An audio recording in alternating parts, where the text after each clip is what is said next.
नमस्कार मित्रांनो, माझं नाव पार्थ आणि एक्सप्लोरिंग गुहागरच्या ह्या भागात तुमचं स्वागत आहे। आज आपण रत्नागिरी जिल्ह्यातील 125 वर्ष जुनं दत्त मंदिर बघणार आहोत।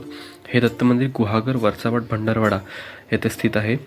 गुहागरकडून वेलदूर धोपवायला जाणारा जो रस्ता आहे तिथेच गुहागरवरून फक्त 2 किलोमीटरच्या अंतरावर गुहागर वरचावट गाव लागतं।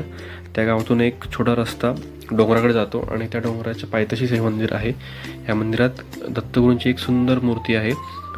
ही मूर्ती एका मासेमाऱ्याला समुद्रात सापडली असं म्हटलं जातं। या दत्त मंदिराला लागून एक छोटंसं गणेश मंदिर देखील आहे।